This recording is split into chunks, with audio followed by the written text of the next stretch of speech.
Assalamualaikum warahmatullahi wabarakatuh. Perkenalkan, kami dari kelompok 3 psikolog akan mempresentasikan hasil kerja kelompok kami, yaitu tentang proses perkembangan siswa dan hubungannya dengan proses belajar. Saya sebagai moderator, Susi Malia, membuka acara ini dengan bacaan basmalah bersama-sama. Bismillahirrahmanirrahim. Selanjutnya, pembacaan materi yang akan disampaikan oleh rekan saya. Silakan. A. Pengertian dan definisi perkembangan.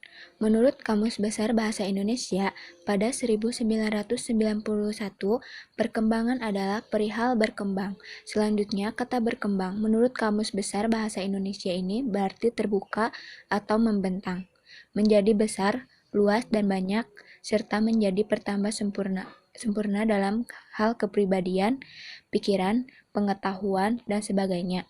Dengan demikian, kata berkembang tidak saja meliputi aspek yang bersifat abstrak seperti pikiran dan pengetahuan, tetapi juga meliputi aspek yang bersifat konkret. B. Faktor-faktor perkembangan. Pertumbuhan dan perkembangan manusia dapat dipengaruhi oleh pengaruh genetik dan lingkungan. Agaknya memang perlu menguji dampak positif dan negatif dari faktor-faktor berikut ini bagi pertumbuhan dan perkembangan peserta didik pada umumnya. Pertama, faktor warisan genetik dan bagaimana faktor-faktor ini berinteraksi dengan lingkungan pengaruh. Kedua, faktor sosial ekonomi, termasuk pengaruh pendapatan, perumahan, gizi, pendidikan, dan akses ke layanan kesehatan. Ketiga, faktor pengaruh lingkungan global dan lokal, misalnya dampak pencemaran sehingga mengganggu kesehatan. Faktor yang mempengaruhi tinggi rendahnya mutu hasil perkembangan siswa pada dasarnya terdiri atas dua macam. Satu, faktor internal, yaitu yang ada dalam diri siswa itu sendiri yang meliputi pembawaan dan potensi psikologis tertentu yang turut mengembangkan dirinya sendiri. Dua, faktor eksternal, yaitu hal-hal yang dating atau ada di luar diri siswa yang meliputi lingkungan, khususnya pendidikan dan pengalaman berinteraksi siswa tersebut dengan lingkungan. C. Pokok-pokok perkembangan. 1. Perkembangan intelek. Intelek atau daya pikir seseorang berkembang sejalan dengan pertumbuhan syaraf otaknya, karena daya pikir menunjukkan fungsi otak. Kemampuan intelektual atau kemampuan berpikir dipengaruhi oleh kematangan otak yang mampu menunjukkan fungsinya secara baik. Maksudnya, seseorang individu akan mengalami perkembangan kemampuan berpikir ketika pertumbuhan syaraf pusat atau otaknya telah mencapai fase matang. Perkembangan tingkat berpikir atau perkembangan intelek diawali oleh kemampuan mengenal dunia luar. Respon terhadap rangsangan dari luar pada awalnya belum terkoordinasikan secara baik. Hampir secara respon pada awalnya belum terkoordinasikan yang diberikan secara refleks. Pada umur sekitar 4 bulan, respon yang bersifat refleks mulai berkurang, sehingga pemberian respon terhadap setiap rangsangan mulai terkoordinasikan. Respon terhadap suara, sinar, dan warna ditunjukkan dengan gerakan mata ke arah rangsangan itu diberikan. 2. Perkembangan emosi. Emosi atau perasaan merupakan salah satu potensi kejiwaan yang khas dimiliki oleh manusia. Keinginan untuk segera memenuhi kebutuhan, terutama kebutuhan primer, merupakan hal yang wajar bagi setiap individu. Jika kebutuhan itu tidak segera terpenuhi, ia akan merasa kecewa. Sebaliknya, jika kebutuhan-kebutuhan itu dapat dipenuhi dengan baik, ia akan merasa senang dan puas. Kecewa, senang, dan puas merupakan perasaan yang mengandung unsur senang dan tidak senang. 3.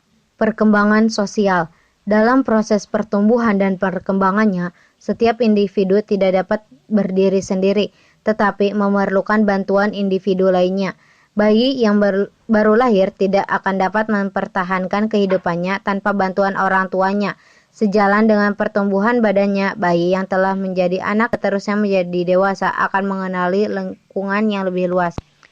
Perkenalan dengan orang lain dimulai dengan mengenal ibunya, kemudian ayah dan saudara-saudaranya. Akhirnya, ia mengenal orang lain di luar lingkungan keluarganya. Selanjutnya, orang yang dikenal semakin banyak dan semakin heterogen. Pada umumnya, setiap anak akan lebih tertarik kepada teman sebaya yang sesama jenis kelaminnya. Anak-anak itu kemudian akan membentuk kelompok sebaya dengan dunianya, memahami dunianya, dunia dan dunia pergaulan yang lebih luas. 4. Perkembangan bahasa. Fungsi pokok bahasa adalah sebagai alat komunikasi atau sarana pergaulan dengan sesamanya. Bahasa sebagai alat komunikasi dapat diartikan sebagai tanda, gerak, dan suara untuk menyampaikan isi pikiran dan perasaan kepada orang lain. Maksudnya, berbicara adalah bahasa lisan. Dalam perkembangan awal berbahasa lisan, bayi menyampaikan isi pikiran atau perasaannya dengan menangis, tersenyum, atau ocehan. Perkembangan lebih lanjut yang telah berusia 6 sampai dengan 9 bulan, ia mulai berkomunikasi dengan satu kata atau dua kata. Dengan demikian, ia mampu menyusun fase dan kalimat 3 kata untuk menyatakan maksud atau keinginannya. 5. Perkembangan moral. Perkembangan moral adalah perkembangan yang berkaitan dengan aturan dan konvensi mengenai apa yang seharusnya dilakukan oleh manusia dalam interaksinya dengan orang lain atau sentruk. A. Teori psikoanalisa tentang perkembangan moral. Apa sih yang dimaksud teori psikoanalisa?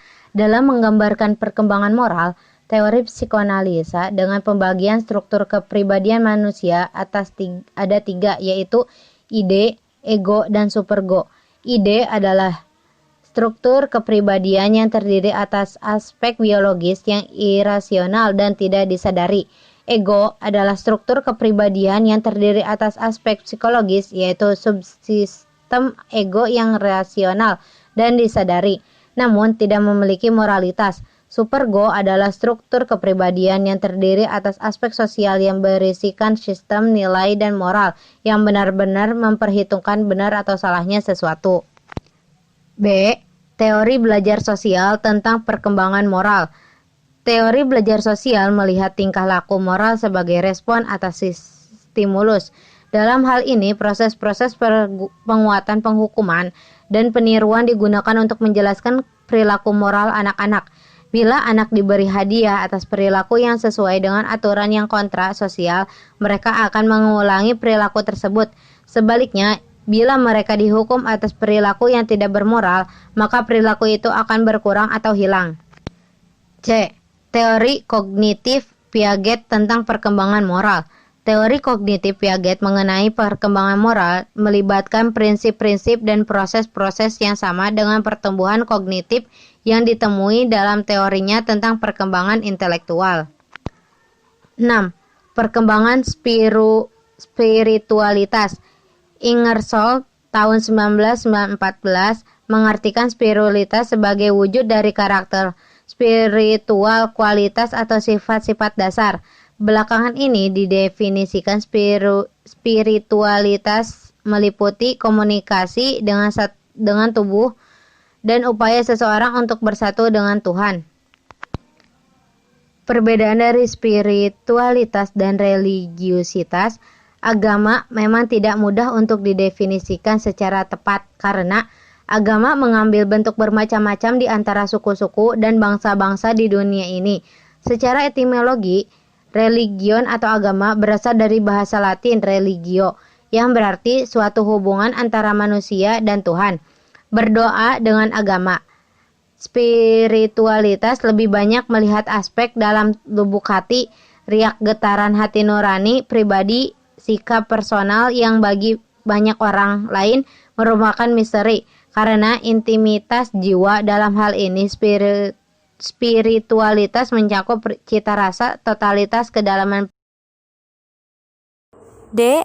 5 dimensi perkembangan peserta didik. 1.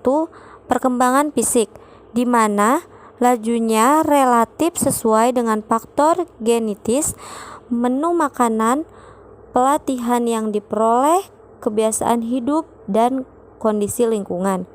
2. Perkembangan sosial, di mana anak dapat berkembang sesuai dengan bentukan masyarakat.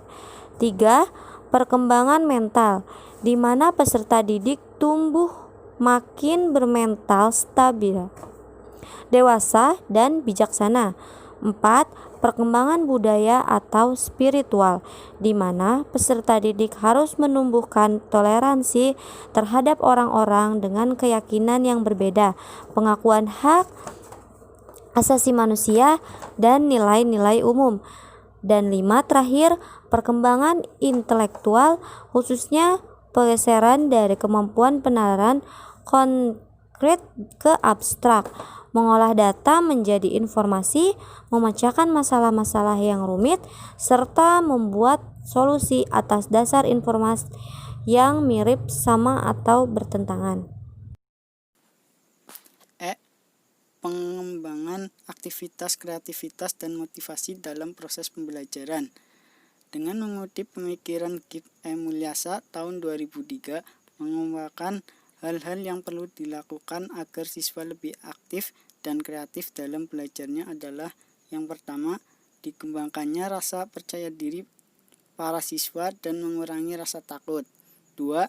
Memberi kesempatan kepada seluruh siswa untuk berkomunikasi ilmiah secara terarah. 3. Melibatkan siswa dalam menentukan tujuan belajar dan evaluasinya. 4. Memberikan pengawasan yang tidak terlalu ketat dan tidak otoriter. 5. Melibatkan mereka secara aktif dan kreatif dalam proses pembelajaran secara keseluruhan. Pada tahun 2009, Sudarat mengungkapkan bahwa untuk meningkatkan aktivitas dan kreativitas peserta didik dalam proses pembelajaran, pendidik dapat menggunakan pendekatan sebagai berikut. A. Self-esteem approach adalah guru memperhatikan pengembangan self-esteem atau kesadaran akan harga diri siswa. B. Multi-talent approach adalah guru mengupayakan pengembangan seluruh potensi siswa untuk membangun self-confidence yang menunjang kesehatan mental. C.